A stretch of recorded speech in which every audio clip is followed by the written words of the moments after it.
Buenas tardes, compañeros. Nosotros somos el equipo 8 y les vamos a presentar el tema de fisiología celular. El equipo está integrado por Arriaga Tinoco Aneta Tsiri, Hernández Soto Michelle, Sánchez Sánchez Michelle y su servidora Morales Bautista Diana Karina.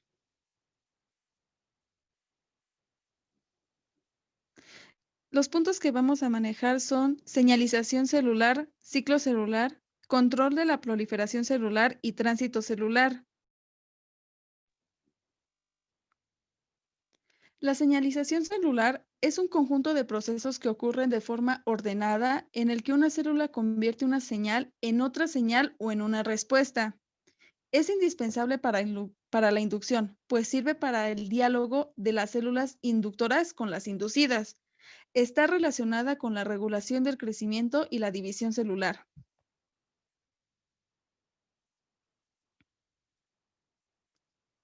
La señalización celular se inicia con la liberación de una molécula mensajera dada por una célula que envía mensajes a otras células del cuerpo. Las células solo pueden responder a un mensaje extracelular si expresan receptores que reconozcan y se dan de un modo específico a la molécula mensajera en particular. En la mayor parte de los casos, la molécula mensajera, también llamada ligando, se une con un receptor en la superficie extracelular. Los receptores son estructuras que reconocen al mensajero extracelular y que traducen el mensaje al ambiente intracelular. Esta interacción determina que una señal se revele a través de la membrana hasta el dominio citoplasmático del receptor.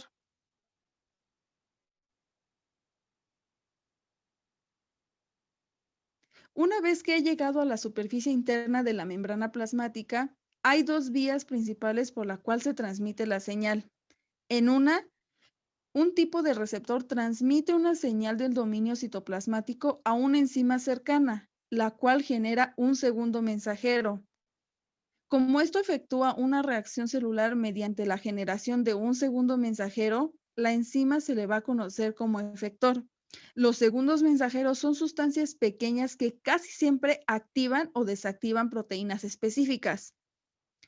Otro tipo de receptor transmite una señal mediante la transformación de su dominio citoplasmático en una estación para las proteínas de señalización celular. Las proteínas van a interactuar entre sí o con componentes de la membrana plasmática.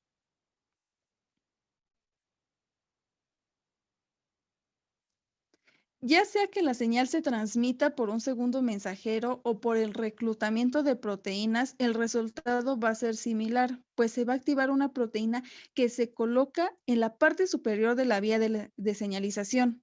Las vías de señalización van a actuar como superautopistas de información de la célula, en la que cada vía consiste en una serie de proteínas distintas que operan en secuencia y cada proteína de la vía casi siempre actúa mediante un cambio conformacional de la proteína siguiente o en dirección 3'. Este es un fenómeno que activa o inhibe a esta proteína. Al final, las señales transmitidas por esta vía de señalización llegan a sus proteínas blanco, las cuales intervienen en procesos celulares básicos.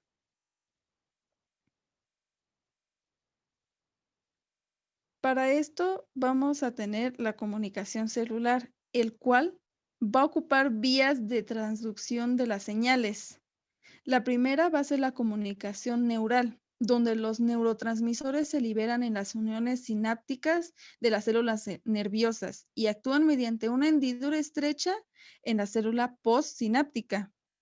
Un ejemplo de esto es la sinapsis, cuya transmisión se hace a través de la hendidura sináptica de manera local y va a depender de la ubicación anatómica y de sus receptores.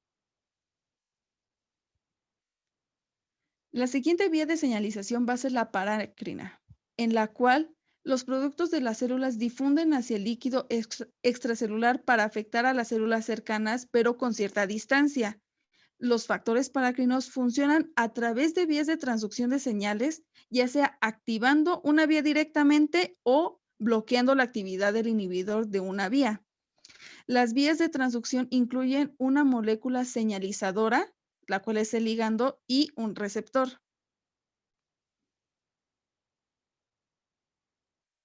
Después vamos a tener la comunicación autócrina. En esta, las células secretan mensajeros químicos que liberan al espacio extracelular y que en algunas situaciones se unen a los receptores de la misma célula. Es decir, la célula secreta el mensajero. Después tenemos la comunicación endocrina, en la que las hormonas y los factores de crecimiento llegan a las células a través de la sangre circulante o de la linfa. En estos deben de recorrer ciertas distancias considerables de hasta más de 1 metro para llegar a su célula diana.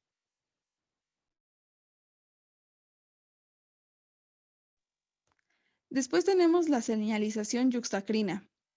Esta también se efectúa a través de vías de transducción de señales, solo que sin incluir factores difusibles. Es decir, vamos a tener una comunicación célula-célula y hay 3 formas en las que ocurre esta señalización. La primera va a ser una proteína de la superficie celular que interactúa con un receptor de otra superficie en un proceso muy parecido a la señalización de la parácrina. En la segunda, los ligandos en la matriz extracelular segregados por una célula interactúan con sus receptores de las células vecinas. Y en la tercera, las señales se transmiten directamente entre las células mediante uniones intercelulares comunicantes de tipo GAP. Estas ocurren en canales entre las células por donde pueden pasar moléculas pequeñas o iones.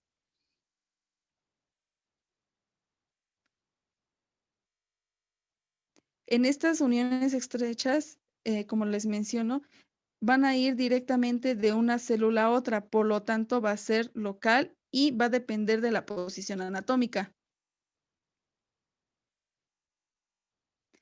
Todas las actividades que realiza la célula están reguladas por señales que se originan en la superficie celular. Este proceso general, en el que la información propagada por moléculas mensajeras extracelulares se traduce en cambios que ocurren dentro de la célula, se le conoce como transducción de señal. Para esto vamos a tener a los receptores, los cuales vamos a clasificar en 4 grupos: receptores con actividad enzimática, receptores acoplados a proteína G, receptores sin actividad enzimática, pero asociados a proteínas citosólicas, y receptores accesorios o correceptores. También vamos a hacer uso de ligandos. La unión de los ligandos va a promover la interacción entre el receptor y normalmente una proteína G. Los principales ligandos son la acetilcolina. Estas se unen de manera directa a los conductos iónicos en las membranas celulares con cambio de su conductancia. También vamos a tener a las hormonas tiroideas, esteroides, el 1,25-dihidroxicolecalciferol y los retinoides, que penetran a la célula y actúan en familias de receptores nucleares o citoplasmáticos con relación estructural. Los receptores activados se van a unir al DNA, el cual incrementa la transcripción en el RNA mensajeros selectos. Muchos otros ligandos en el líquido extracelular se vinculan con receptores en la superficie celular y desencadenan la liberación de mediadores intercelulares como el AMP cíclico y el trifosfato de inositol, IP3, que inician los cambios en la función celular. Como consecuencia, los ligandos extracelulares se le denominan primeros mensajeros, y al activar al AMP cíclico y al IP3, estos últimos se les va a considerar segundos mensajeros.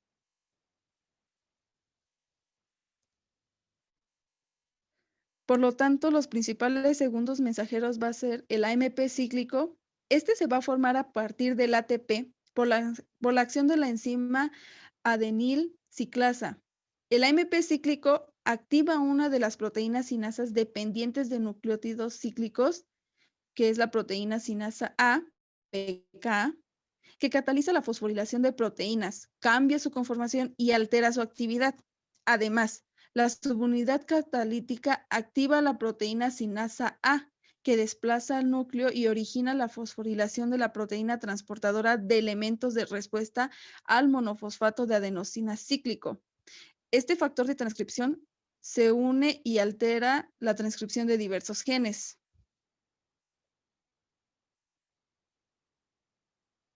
Después vamos a tener al IP3. A menudo, el trifosfato de inositol es el vínculo entre la unión del ligando a la membrana que actúa a través de los iones de calcio con incremento rápido en la concentración citoplasmática de este ion. Cuando uno de estos ligandos se une a su receptor, la activación del receptor origina la actividad de la fosfolipasa C en la síntesis interna de la membrana.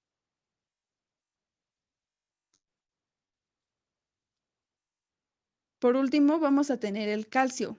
Este ion va a regular un gran número de procesos fisiológicos como la proliferación, señalización celular, aprendizaje, concentración, etc. Gran parte de este se almacena en el retículo endoplásmico, por el cual el ion calcio puede movilizarse a través de conductos controlados por el ligando para incrementar la concentración en el citoplasma. Se une a las proteínas transportadoras de calcio y las activa, teniendo efectos directos en la fisiología celular o tal vez active a otras proteínas, con el propósito de activar vías de señalización celular adicionales.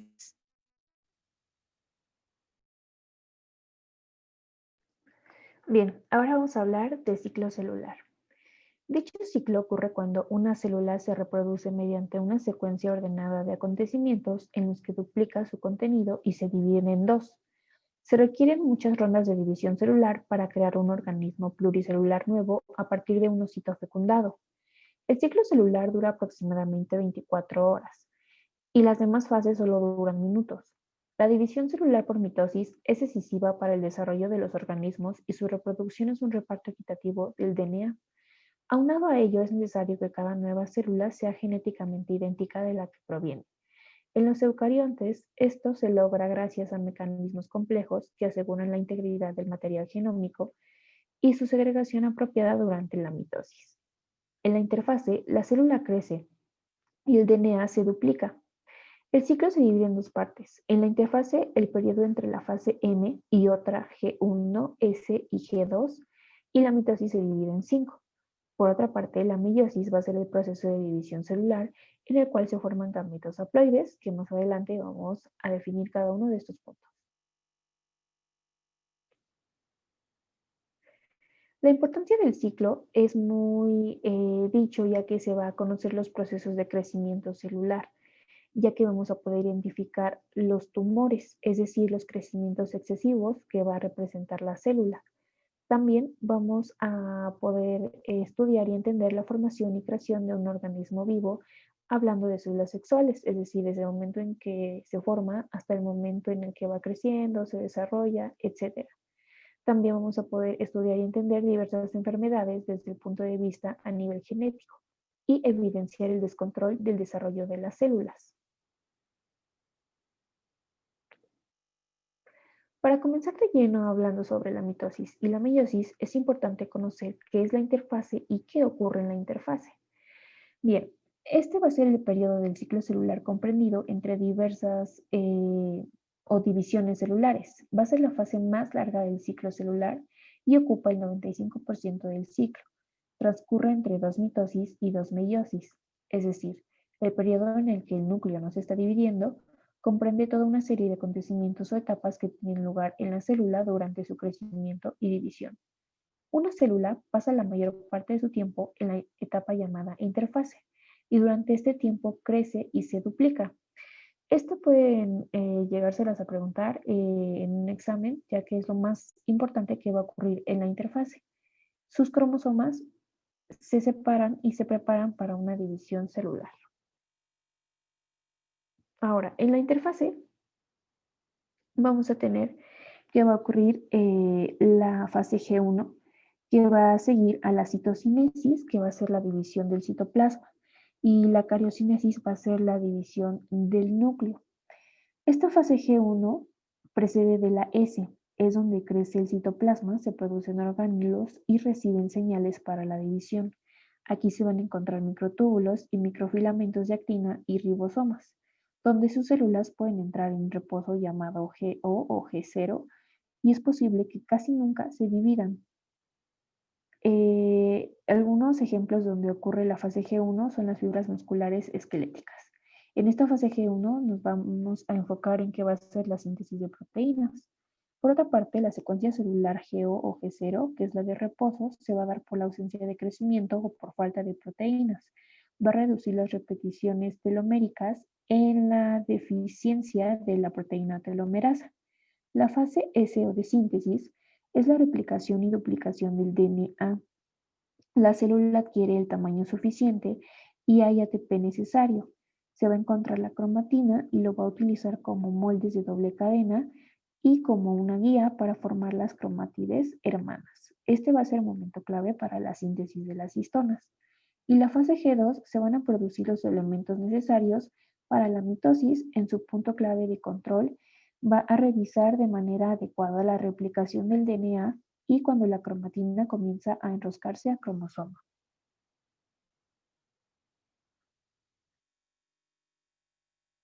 Bueno, la mitosis tiene lugar en células somáticas, como por ejemplo piel, colon, escroto, labios mayores.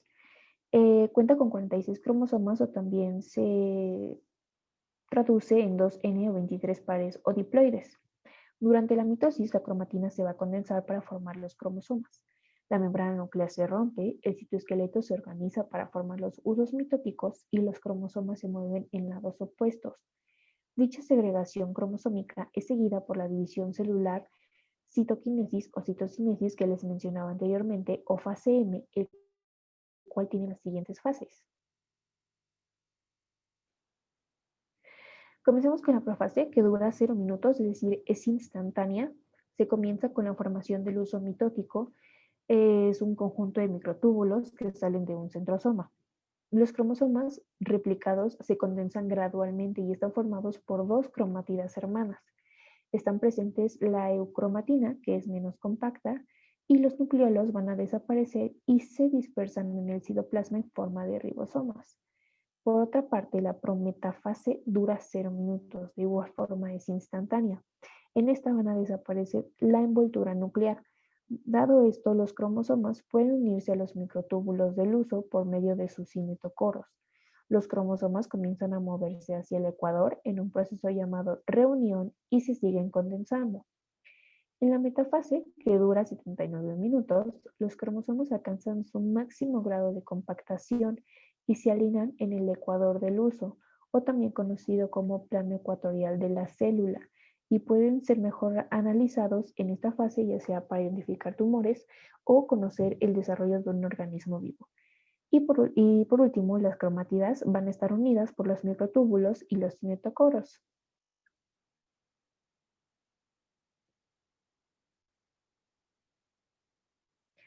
En la anafase, que dura 279 minutos, va a comenzar de forma abrupta cuando las cromátidas hermanas se separan por su centrómero y se convierten en cromosomas monovalentes, que se mueven hacia los polos opuestos por los microtúbulos del uso mediante el proceso de segregación cromosómica, donde cada célula hija recibe una copia completa de la información genética. En la telofase dura 315 minutos y va a ser lo contrario a la profase, porque los cromosomas comienzan a descondensarse y se comienzan a formar las membranas nucleares de cada célula hija y vuelve a interfarse con carga genética diploide o traducida como 46-2N. En este caso terminó la cariocinesis. Y la citocinesis es cuando la célula madre se divide en dos células diploides a partir de la división de su citoplasma en dos por medio de un anillo contráctil gracias a los microfilamentos de actina y de miosina. Por lo tanto, el objetivo general de la mitosis es el crecimiento celular en células pluricelulares y reproducción asexual en células unicelulares, dando lugar a dos células idénticas entre sí e idénticas a la progenitora. La meiosis. La meiosis va a ser la división celular donde solo existe un evento de replicación del material genético. Estas dos ilusiones permiten la formación de células haploides derivados de células germinales diploides y forma parte de la gametogénesis. El objetivo principal de la meiosis es la producción de gametos para la reproducción sexual. De igual forma como en la mitosis, en la meiosis hay fases de las cuales van a dar lugar a 4 células haploides o también conocidos como gametos sexuales o esporas. Para comenzar con la profase 1 tenemos antes que se conforma de leptoteno, cigoteno, paquiteno, diploteno y diacinesis. Comenzando con el leptoteno, tenemos que los cromosomas replicados en la fase S se vuelven visibles y comienzan a condensarse. En el cigoteno, los cromosomas homólogos, es decir, uno de la mamá y uno del papá, comienzan a emparejarse en un proceso denominado emparejamiento o sinapsis. Estos cromosomas van a permanecer juntos por medio de un complejo sinaptonémico estructural esencial para la recombinación. En el paquiteno, los cromosomas se enrollan de manera más estrecha.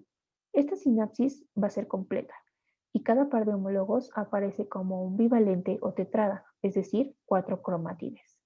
En esta etapa se produce el intercruzamiento meiótico o también conocido como recombinación genética o crossing over. En el diploteno, tras la recombinación, va a desaparecer el complejo sinaptonémico y los dos componentes de cada bivalente, es decir, los dos cromosomas homólogos, ahora se van a separar y solo van a permanecer unidos por quiasmas o puntos de entrecruzamiento. En la diacinesis es la etapa donde los cromosomas alcanzan su grado máximo de condensación y aquí va a ser la fin de la profase 1 o de la separación. Ahora, entre meiosis y meiosis hay una etapa de descanso donde la célula duplica su centriolo, pero no su DNA, y va a ser conocida como intercinesis. Esto se los pueden llegar a preguntar en algún examen. Bueno, ahora pasando a metafase 1, tenemos que empieza al desaparecer la membrana nuclear. Se forma el huso y los cromosomas apareados se alinean en un plano ecuatorial.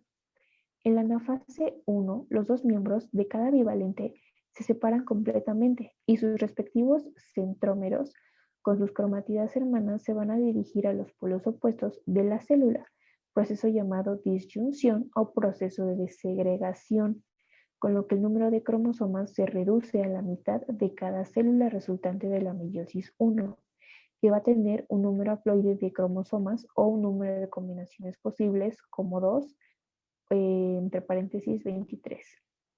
La telofase 1 van a ser los dos conjuntos haploides de cromosomas que se agrupan en los polos opuestos de la célula. Se comienza a formar la membrana nuclear en esta parte. Y bueno, pasando a la profase 2, mediada por la citocinesis, que más adelante la voy a juntar o a concretar, es cuando en la profase 2 va a ser igual que en la mitosis, solo que el número de cromosomas entra a división y va a ser haploide, es decir, 23N. La metafase 2 va a ser igual que en la mitosis. La anafase 2 va a ser igual que en la mitosis, pero aquí va a ocurrir la segregación de los diferentes alelos de cada gen, y este depende del entrecruzamiento durante meiosis 1. En la telofase 2, de igual forma va a ser que en la mitosis. Sin embargo, las 4 células hijas resultantes de las dos divisiones meióticas tienen carga haploide, es decir, 23 cromosomas. Y por último, la citocinesis como tal es cuando las células resultantes de la meiosis 1 se dividen en 4 células haploides a partir de la división de su citoplasma en 2 por medio de un anillo contráctil. Y en la ovogénesis, el óvulo recibe casi todo el citoplasma y aquí es donde se forma el segundo cuerpo polar. También les traje un cuadro comparativo para que ustedes puedan ver un pequeño concepto, el tipo de reproducción, qué es lo que pasa en la anafase, cuántos números de cromosomas hay en cada célula madre y en cada célula hija, funciones, ventajas y desventajas para que lo puedan checar más adelante. Bueno, en un organismo multicelular, los diferentes tipos de células que se dividen lo van a hacer de forma regulada. Cuando esto no ocurre, un grupo particular de células de crecimiento excesivo pueden llegar a invadir otros tejidos y así van a interrumpir la organización y las funciones normales que el organismo tiene, como por ejemplo el cáncer. En la regulación del ciclo celular vamos a tener ciertas condiciones externas, como la falta de nutrientes, los cambios de temperatura o de pH, la presencia de células que pueden detener el crecimiento y la división celular. Mientras que las hormonas y los factores de crecimiento pueden estimular la mitosis. Estos se van a unir a proteínas receptoras de las células blanco. Esa unión va a producir una cascada de acontecimientos que a su vez van a generar la división. La célula no solo responde a estímulos externos, sino también cuenta con mecanismos de regulación interna. En este van a intervenir diferentes controles, como por ejemplo, el ciclo va a estar regulado por la fosforilación y la degradación de proteínas que van a formar complejos. Estos constan de dos subunidades, unas reguladoras y otra catalítica, con función de enzima. Las reguladoras se llaman ciclinas, debido a que varía en su concentración de forma cíclica, acompañando a los cambios que experimenta la célula durante el ciclo celular. Las catalíticas son una quinasa que es una enzima que cataliza la transferencia de un grupo fosfato del ATP a otra molécula. A esta se le va a llamar quinasa dependiente de ciclinas o CDK, porque solo va a actuar cuando esté unida a las ciclinas. La transferencia del grupo fosfato o la fosforilación por parte del complejo CDK-ciclina activa y desencadena procesos del ciclo celular. Van a existir distintos tipos de CDK que se pueden asociar con diferentes tipos de ciclinas. Según de cuál se trate, el complejo CDK-ciclina va a fosforilar de manera selectiva a ciertas proteínas. En las células humanas tenemos que hay 6 complejos CDK-ciclinas diferentes que van a intervenir en la regulación del ciclo celular. Estos van a controlar el tránsito de las células por la fase G1, S, G2 y mitosis del ciclo celular y van a actuar en forma secuencial. Se van a dividir en 4 grupos. Primero tenemos a las CDK ciclina G1 que se expresan y se ensamblan cuando las células se van a replicar. Van a actuar promoviendo el pasaje de G1 a S y en la progresión de la fase S, así como en la síntesis de las ciclinas necesarias en las etapas posteriores etapas del ciclo. Estas van a ser CDK4, ciclina D y CDK6, ciclina D, van a formar estos complejos. CDK, ciclina G1S, van a preparar la célula para la fase S al estimular la síntesis de enzimas que participan en la duplicación del ADN. Las CDK2, ciclina E, son las que van a formar estos complejos.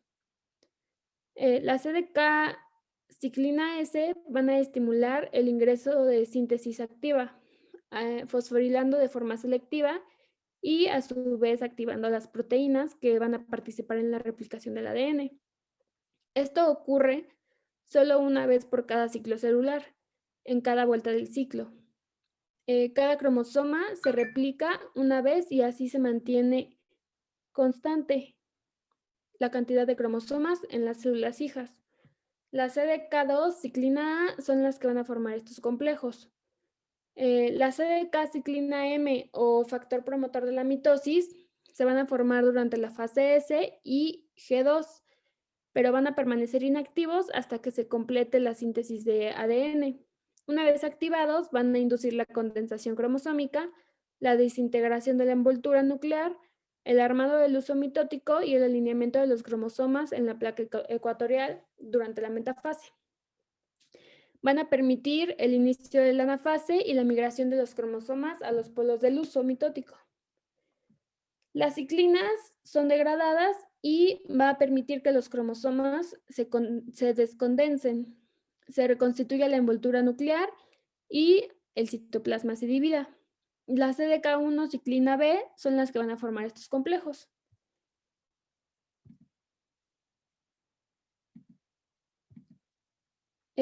Todos estos complejos se van a activar inactivar por síntesis y degradación cíclica de las ciclinas, ya que las CDK van a estar presentes pero no siempre activas. Va a depender de la presencia de las ciclinas que se van a ir sintetizando y degradando en las etapas del ciclo. La activación e inactivación de los complejos de CDK-ciclina tiene una consecuencia significativa en el ciclo celular, ya que avanza en una sola dirección. En la transición de G1 a S, de G2 a M o en metafase mitótica van a existir puntos de control o checkpoints, en los que el proceso del ciclo celular puede frenar o continuar. Los puntos de control verifican y modulan la progresión de la célula a través del ciclo celular en respuesta a señales intracelulares en el entorno. En estos puntos de control también están involucrados el complejo CDK-ciclina. Una vez que se pasa por todos esos puntos de control, va a ir avanzando. El primero en ser descubierto es el G1 o también llamado punto de restricción. Van a existir otros puntos de control que están relacionados con el control de la replicación del ADN, el control del apareamiento de los cromosomas, el control del tamaño celular, la presencia de nutrientes en el medio y si uno de estos factores no es correcto o es deficiente, el ciclo puede detenerse. La célula va a poner en marcha mecanismos que pueden restablecer la producción normal y continuar con el ciclo. De no ser así, se va a generar una muerte programada o apoptosis. El primer punto, que es el G1, suele ser el más largo y el más variable del ciclo. Comienza al final de la fase M y durante esta fase la célula va a captar sustancias nutritivas y va a sintetizar el ARN, así como las proteínas necesarias para la síntesis del ADN y la duplicación de los cromosomas. Dos puntos de control van a verificar la progresión de la célula a través de esta fase.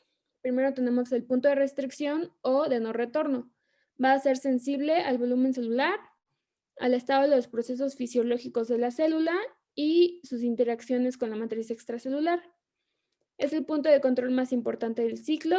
La célula se va a autoevaluar el potencial replicativo antes de decidir entrar a la fase S o bien a la siguiente división.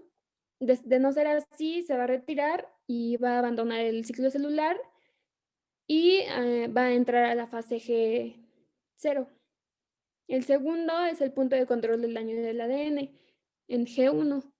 Este va a verificar la integridad del ADN de la duplicación reciente. Por ejemplo, si el ADN va a tener un daño reparable, el punto de control del daño del ADN en G1 va a detectar la concentración elevada de la proteína supresora de tumores P53 y no va a permitir que la célula entre a la fase S y por lo tanto va a generar apoptosis.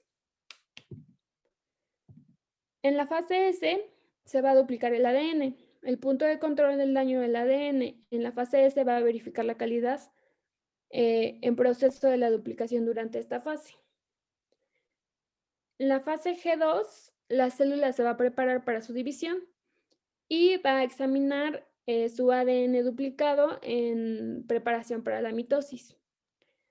Van a haber dos puntos de control que van a verificar la calidad del ADN. Primero vamos a tener el punto de control del daño del ADN en G2, que va a verificar el daño y la integridad de la replicación del ADN. Después vamos a tener el punto de control del ADN no duplicado, que va a impedir la progresión celular hacia la fase M antes de que se complete la síntesis del ADN. Y por último tenemos la mitosis o la fase M.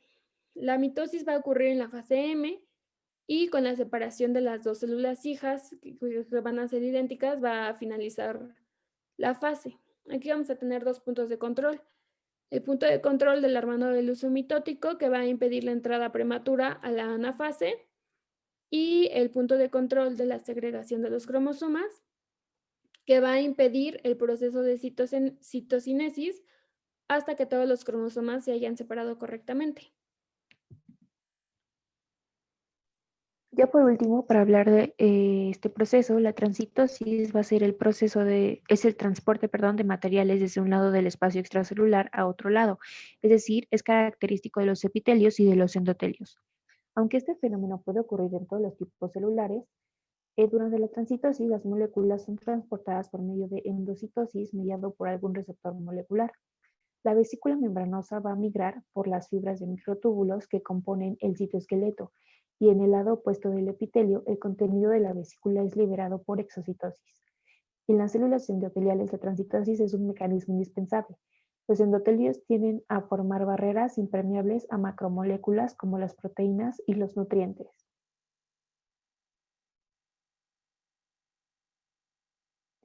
Las características principales de la transitosis es cuando el movimiento de materiales dentro de la célula pueden seguir diferentes rutas transcelulares, el movimiento por transportadores de membrana, canales o poros.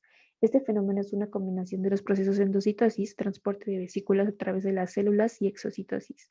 La endocitosis consiste en la introducción de moléculas a las células englobándolas en una invaginación proveniente de la membrana citoplasmática. La vesícula formada se incorpora en el citosol de la célula.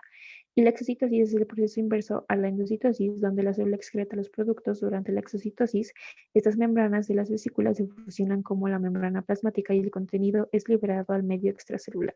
Ambos mecanismos son claves en el transporte de moléculas grandes.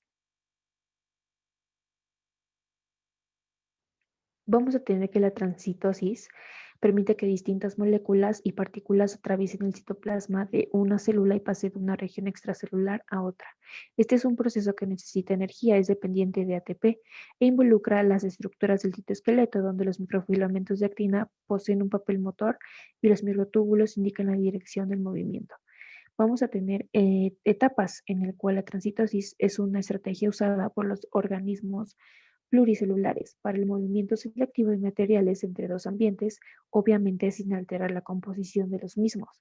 Este mecanismo de transporte involucra las siguientes etapas. La molécula se une a un receptor específico que puede encontrarse en la superficie apical o basal de las células. Ocurre el proceso de endocitosis a través de vesículas cubiertas. Empieza el tránsito intracelular de la vesícula a la superficie opuesta de donde fue internalizada y por último termina con la exocitosis de la molécula transportada. Por último, las funciones más importantes de la transistosis va a ser que permite la movilización celular de moléculas de gran tamaño, principalmente en los tejidos del epitelio, manteniendo intacta la estructura de la partícula que se desplaza. Además, constituye el medio por el cual los infantes logran absorber los anticuerpos provenientes de la leche de la madre y son liberados en el líquido extracelular desde el epitelio intestinal.